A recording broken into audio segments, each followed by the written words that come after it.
નમસ્કાર મિત્રો, હું રાજેશ ભાસ્કર આપ સૌનું યુટ્યુબમાં આપણી આ ચેનલ પર સ્વાગત કરું છું. મિત્રો, આજે આપણે તારીખ 13 સપ્ટેમ્બર 2024ના કેટલાક મોસ્ટ ઇમ્પોર્ટન્ટ કરંટ અફેર અને અગાઉની પરીક્ષામાં પૂછાયેલા કેટલાક ઇમ્પોર્ટન્ટ પ્રશ્નો વિશે ડિટેલમાં ચર્ચા કરીશું, જે આપને આવનારી પરીક્ષા માટે ખૂબ જ ઉપયોગી સાબિત થશે. તો મિત્રો, આપ આ ચર્ચા સાથે જોડાઈ રહેજો અને વિડીયોને પહેલેથી લઈને છેલ્લે સુધી પૂરેપૂરો જોવાનો આગ્રહ રાખજો. તો ચલો મિત્રો, શરૂ કરીએ. શરૂઆત કરતાં પહેલાં જણાવી દઉં કે જો તમારે આપણી આ યુટ્યુબ ચેનલને સબસ્ક્રાઈબ કરવાનું હજી પણ બાકી હોય તો યુટ્યુબ ચેનલને સબસ્ક્રાઈબ કરી લો, નોટિફિકેશન બેલ આઇકોનને પ્રેસ કરીને. અને જો તમને વિડીયો પસંદ આવે તો વિડીયોને લાઈક કરજો, પરંતુ તમારા જેટલા પણ મિત્રો છે એ બધા મિત્રો જોડે વિડીયોની લિંકને અત્યારે જ શેર કરી દો. તો શરૂઆત કરીએ. સૌપ્રથમ જોઈશું અગાઉની પરીક્ષામાં પૂછાયેલા બંધારણના પ્રશ્નો, જેના જવાબો તમારે મને કમેન્ટ બોક્સમાં લખીને જણાવવાના છે. વિડીયોના લાસ્ટમાં જ્યારે હું તમને આ દરેક પ્રશ્નના જવાબ જણાવું ત્યારે તમારે ચેક કરવાનું કે તમે જેટલા પણ પ્રશ્નોના જવાબ આપ્યા છે એમાંથી કેટલા પ્રશ્નોના જવાબ સાચા છે, અને જેટલા પ્રશ્નોના જવાબ તમારે સાચા પડ્યા છે એનો આંકડો તમારે કમેન્ટમાં લખવાનો છે કે 10માંથી આટલા સાચા. 10 એટલા માટે કેમ કે ડેલી જીકે ટેસ્ટમાં આપણે રોજ 10 પ્રશ્નો પૂછીએ છીએ, જેમાંથી 5 પ્રશ્નો બંધારણના હોય છે. બાકીના જે 5 પ્રશ્નો છે એ ભારતની ભૂગોળના હોય છે. તો તમે તમારા આન્સર આપો નીચે કમેન્ટ બોક્સમાં, અને હું આજના કરંટ અફેરનો પ્રથમ પ્રશ્ન છે એની શરૂઆત કરું છું. આજનો પ્રથમ પ્રશ્ન છે કે ગુજરાત રાજ્યની સરકારી ઇમારતો પર વર્ષ 2024-25માં કેટલા મેગાવોટ ક્ષમતાની સોલર રૂફટોપ સિસ્ટમ સ્થાપિત કરવામાં આવશે? તો જવાબ આવશે 48 મેગાવોટ. તો ગુજરાત રાજ્યની વિવિધ સરકારી ઇમારતો પર વર્ષ 2024-25માં 48 મેગાવોટ ક્ષમતાની સોલર રૂફટોપ સિસ્ટમને સ્થાપિત કરવામાં આવશે. એના માટે ક્લાઇમેટ ચેન્જ વિભાગ છે એના દ્વારા ₹177.4 કરોડની જોગવાઈ કરવામાં આવી છે. ગુજરાતમાં અંદાજે 36 ગીગાવોટથી વધુ સૌર ઉર્જાની ઉપલબ્ધતા સંભવિત છે, જેના મહત્તમ ઉપયોગ થાય એ હેતુથી રાજ્ય સરકારનું જે ક્લાઇમેટ ચેન્જ વિભાગ છે એના દ્વારા રાજ્ય સરકારની વિવિધ સરકારી વિભાગોની ઇમારતો પર સોલર રૂફટોપ સ્થાપિત કરવામાં આવી રહી છે. આ યોજના અંતર્ગત માર્ચ 2024 સુધીમાં રાજ્યની વિવિધ સરકારી વિભાગની ઇમારતો પર 56.8 મેગાવોટ ક્ષમતાની 3023 સોલર રૂફટોપ સિસ્ટમ સ્થાપિત કરવામાં આવી છે. વર્ષ 2023-24ના છેલ્લા આંકડા અનુસાર ગુજરાતમાં કુલ 24,765.3 મિલિયન યુનિટનું ઉત્પાદન થયું છે, જેમાં 9,637 million unit solar, 14,201 million unit પવન, 885.325 million unit hydro, 69 small hydro, 42 million unit biomass છે. બરાબર. તમને ખબર છે, આપણે થોડા સમય પહેલાં ભણ્યા હતા કે હર ઘર સોલર નામની એક યોજના આવી હતી. ટાટા પાવર જેમાં કામ કરવાનું હતું. એ યોજના કયા રાજ્ય સાથે સંબંધિત હતી? તમને જવાબ આવડે તો કમેન્ટ બોક્સમાં લખીને જણાવજો. ત્યારબાદનો સેકન્ડ પ્રશ્ન, તાજેતરમાં પ્રધાનમંત્રી શ્રી નરેન્દ્ર મોદીએ કયા સ્થળે સેમિકોન ઇન્ડિયા 2024નું ઉદ્ઘાટન કર્યું છે? તો જવાબ આવશે ગ્રેટર નોઈડા. કઈ જગ્યાએ? ગ્રેટર નોઈડા. તો પ્રધાનમંત્રી નરેન્દ્ર મોદીએ ઉત્તર પ્રદેશના ગ્રેટર નોઈડામાં ઇન્ડિયા એક્સપો માર્ટમાં સેમિકોન ઇન્ડિયા 2024 એનું ઉદ્ઘાટન કર્યું છે. 11થી 13 સપ્ટેમ્બર દરમિયાન યોજાનારી આ 3 દિવસીય કોન્ફરન્સમાં ભારતની સેમિકન્ડક્ટર વ્યૂહરચના અને નીતિને પ્રદર્શિત કરવામાં આવશે. અને આનો વિષય છે ને એ શેપિંગ ધ સેમિકન્ડક્ટર ફ્યુચર. પરીક્ષાની દ્રષ્ટિએ અગત્યનું છે. આ એક્સપોમાં 26 દેશોના 836 પ્રદર્શકો અને 50,000થી વધુ મુલાકાતીઓમાં ભાગ લઈ રહ્યા છે. આ ઇવેન્ટનો ઉદ્દેશ એવો છે કે ઉત્તર પ્રદેશને સેમિકન્ડક્ટર મેન્યુફેક્ચરિંગ માટે હબ બનાવવાનો. વૈશ્વિક સેમિકન્ડક્ટરના ઉદ્યોગ સાથે સંબંધિત કાર્યક્રમનું આયોજન કરનાર ભારત દુનિયાનો 8મો દેશ છે. ભારત ચિપ ડિઝાઇનિંગની દુનિયામાં 20% પ્રતિભાનું યોગદાન આપી રહ્યું છે અને સતત તે વિસ્તરી રહ્યું છે. પ્રથમ દિવસે સ્માર્ટ મેન્યુફેક્ચરિંગ વર્કશોપનું આયોજન કરવામાં આવશે. ભારતમાં સેમિકન્ડક્ટર ઇકોસિસ્ટમ પર પ્રેઝન્ટેશન પણ કરવામાં આવશે. બીજા દિવસે cross regional partnership, flexible hybrid electronics, supply chain management, mighty industries academia workshop અને સસ્ટેનેબિલિટી સેશન્સનું આયોજન કરવામાં આવશે. છેલ્લા દિવસે, એટલે આજે છેલ્લો દિવસ છે, માઇક્રોન દ્વારા પેકેજ મેન્યુફેક્ચરિંગ બુટ કેમ્પ અને IESA દ્વારા સેમિકન્ડક્ટરની અત્યાર સુધીની સફર પર પ્રેઝન્ટેશન હશે. ISA સેમિકન્ડક્ટર ફેબ્રિકેશનનો પરિચય પણ આપશે. ભારતીય સેમિકન્ડક્ટર માર્કેટનું મૂલ્ય 2021માં $27.2 બિલિયન હતું અને 2036 સુધીમાં 19% દરે વધશે અને $64 બિલિયન થવાની ધારણા છે. સેમિકન્ડક્ટર ઇન્ડસ્ટ્રી એસોસિએશન મુજબ તાઇવાન વૈશ્વિક ચિપ ફેબ્રિકેશન ક્ષમતાનો 60% હિસ્સો ધરાવે છે. તાઇવાનમાં સૌથી વધારે ચિપ્સ બને છે. બરાબર. તમને ખબર છે આપણા ગુજરાતની અંદર સેમિકોન હબ કોને બનાવવામાં આવશે? કમેન્ટમાં લખો જો તમને ખબર હોય તો.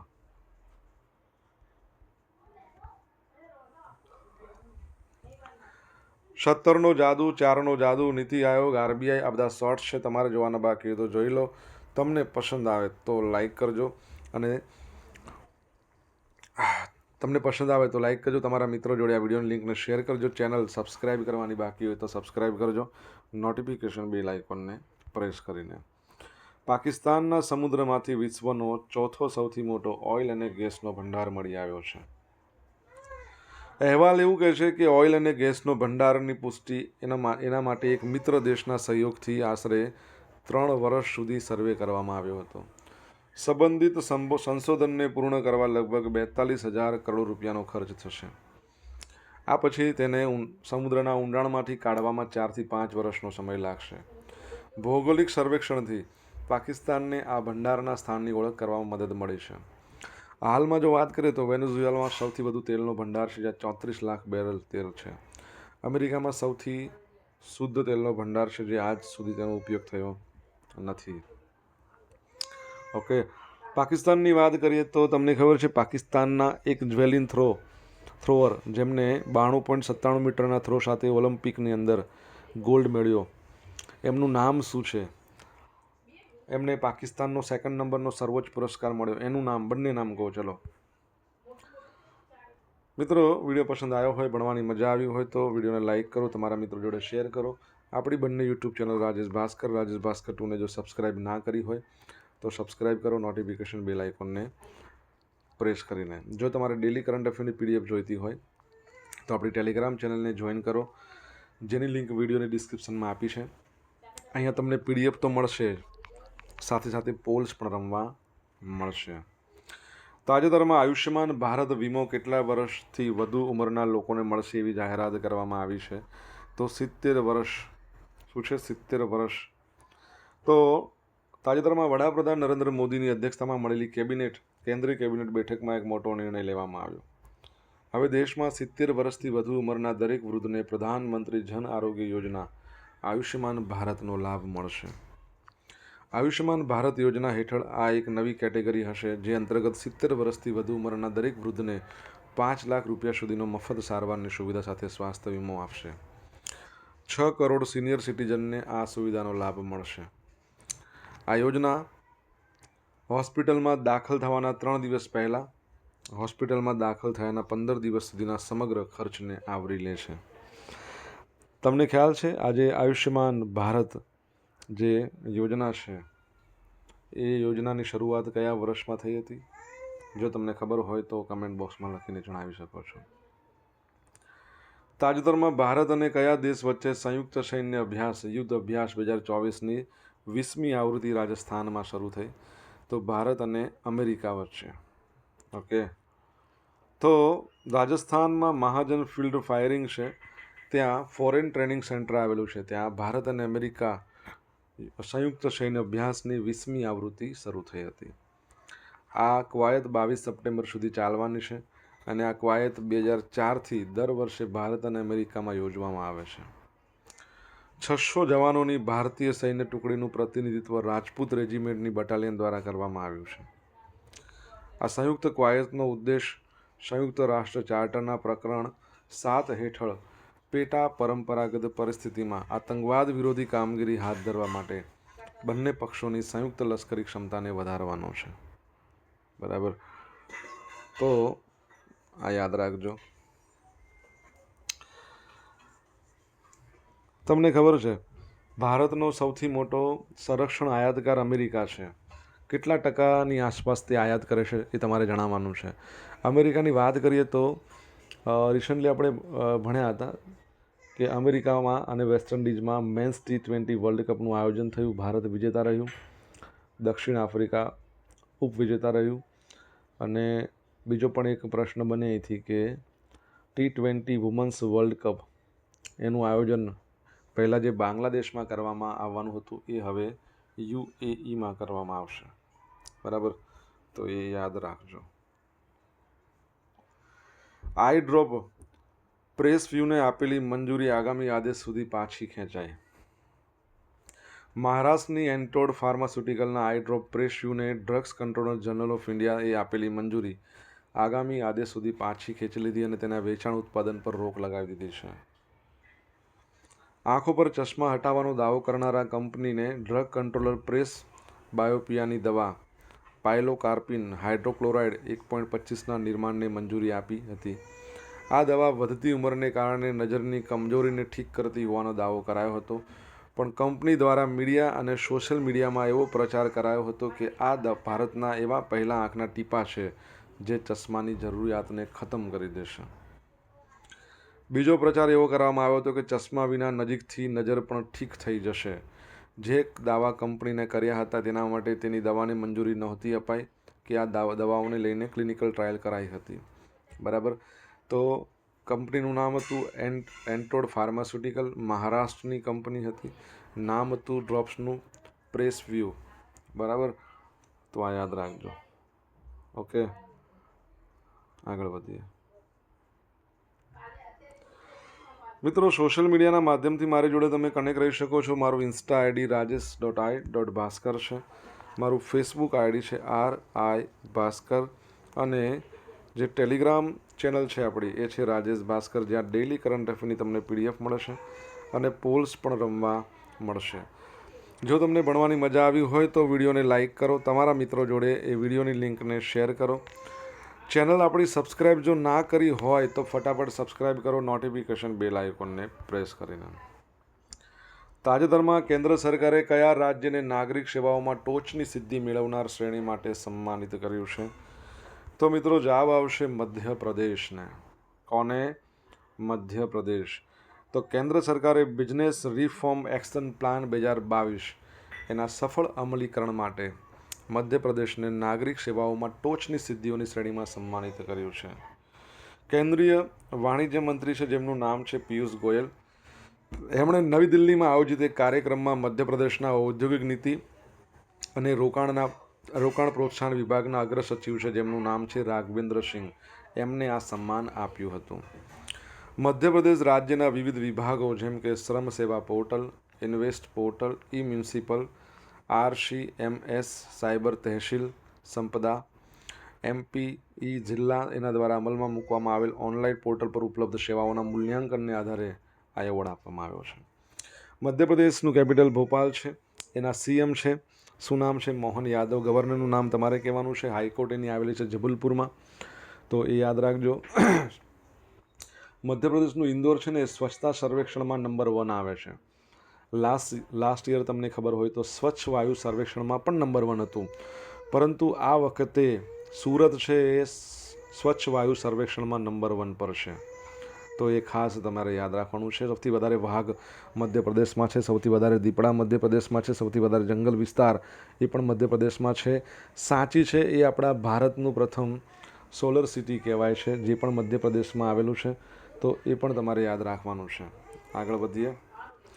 7 અલગ અલગ દેશો સામે પોતાની પહેલી 7 ટેસ્ટ સદી ફટકારનાર પ્રથમ બેટ્સમેન કોણ છે? ઇંગ્લેન્ડનો ઓલી પોપ. ટેસ્ટ ક્રિકેટના 147 વર્ષ જૂના ઇતિહાસમાં એક રેકોર્ડ થઈ ગયો. 7 અલગ અલગ દેશ અને એમાં પોતાની 7 ટેસ્ટ સદી. ઓલી પોપે અત્યાર સુધીમાં દક્ષિણ Africa, New Zealand, Pakistan, Ireland, Bharat, West Indies, Sri Lanka આ બધા સામે ટેસ્ટ સદી ફટકારી છે. તેમના પહેલાં વિશ્વનો કોઈ પણ એવો બેટ્સમેન નહોતો જેણે 7 અલગ અલગ દેશો સામે તેની 7 પ્રથમ સદી ફટકારી હોય. તો એક રેકોર્ડ છે, યાદ રાખજો. તમને ખબર છે આપણા ભારતના એક સ્ટાર બેટ્સમેને નિવૃત્તિ જાહેર કરી. શું નામ એમનું? હવે મિત્રો જોઈશું અગાઉની પરીક્ષામાં પૂછાયેલા બંધારણના પ્રશ્નો. પહેલો પ્રશ્ન, ટ્રાન્સફોર્મિંગ ઇન્ડિયા લેક્ચર સિરીઝ કોના દ્વારા શરૂ કરવામાં આવેલ? Niti Aayog, national institution for transforming India. 1 જાન્યુઆરી 2015માં એની સ્થાપના. એના અધ્યક્ષ હંમેશા વડાપ્રધાન હોય. હાલમાં નરેન્દ્ર મોદી સાહેબ છે. ઉપાધ્યક્ષ છે ડૉક્ટર સુમન કે બેરી અને એના CEO છે BVR સુબ્રમણ્યમ. ચૂંટણી કમિશનર સેવાની શરતો અને હોદ્દાની મુદ્દત રાષ્ટ્રપતિ નિયમથી નક્કી કરશે. આવી જોગવાઈ બંધારણમાં કયા આર્ટિકલમાં છે? તો 324. નાણાં આયોગ દ્વારા કરવામાં આવેલી ભલામણ અને તેના લીધેલા પગલાંની યાદી કોને રજૂ કરવામાં આવે છે? તો સંસદનું જે ગૃહ છે, દરેક ગૃહ એને. ભારતના બંધારણના આર્ટિકલ 280 હેઠળના નાણાં આયોગની રચના કોણ કરે? તો રાષ્ટ્રપતિ કરે છે. ભારતના નિયંત્રક મહાલેખા પરીક્ષક સંઘના હિસાબ કોને રજૂ કરે છે? તો એ પણ રાષ્ટ્રપતિને જ કરે. કોને કરે? રાષ્ટ્રપતિ. હવે મિત્રો જોઈશું અગાઉની પરીક્ષામાં પૂછાયેલા ભારતની ભૂગોળના પ્રશ્નો. પહેલો પ્રશ્ન, ગુજરાત રાજ્યના મોરબી જિલ્લાની નીચે દર્શાવેલા જિલ્લાઓ પૈકી કયા જિલ્લાની હદ સ્પર્શતી નથી? તો બોટાદની ના સ્પર્શે, બાકી એને રાજકોટ, જામનગર, સુરેન્દ્રનગર બધાની સ્પર્શે. કઈ વનસ્પતિના બીજના તેલમાંથી બાયોડીઝલ મેળવવામાં આવે છે? રતન જ્યોત. કાથો કયા વૃક્ષના લાકડામાંથી મેળવવામાં આવે છે? તો ખેરના. નીચેનામાંથી કયા માસમાં, કયા મહિનામાં રવિ ઋતુના પાક થાય છે? તો જાન્યુઆરીથી લઈને માર્ચ.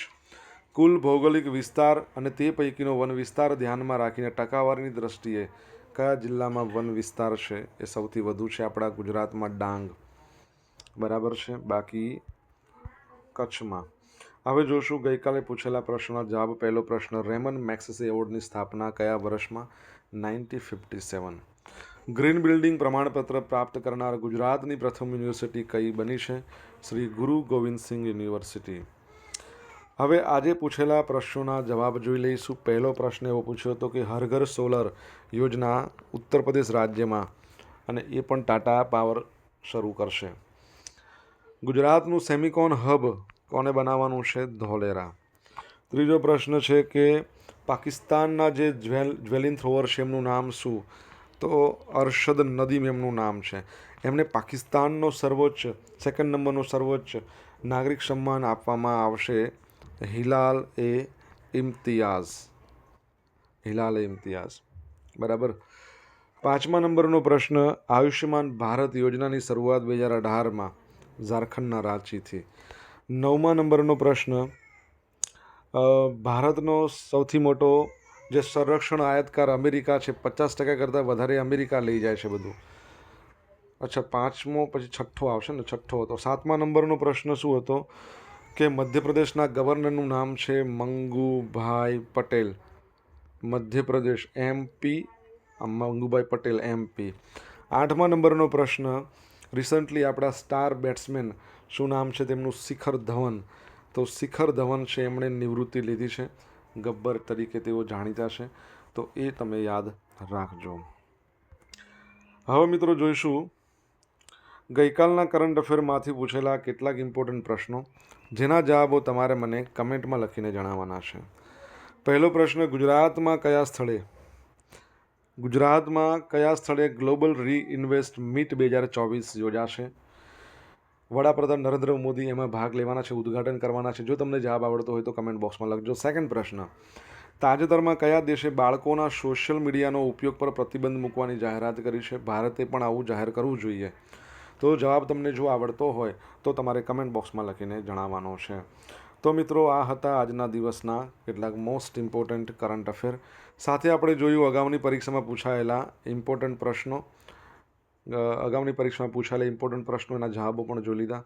આશા રાખું બધાને ભણવાની મજા આવી હશે. જો મજા આવી હોય તો વિડીયોને લાઇક કરજો, અને તમારા જેટલા પણ મિત્રો છે બધા મિત્રો જોડે WhatsApp, Twitter, Instagram, Facebook, Telegram, signal threads એમાં આ વિડીયોની લિંકને શેર કરજો. આપણી બંને યુટ્યુબ ચેનલ રાજેશ ભાસ્કર 2ને જો સબસ્ક્રાઇબ ના કરી હોય તો સબસ્ક્રાઇબ કરજો નોટિફિકેશન બેલ આઇકોનને પ્રેસ કરીને.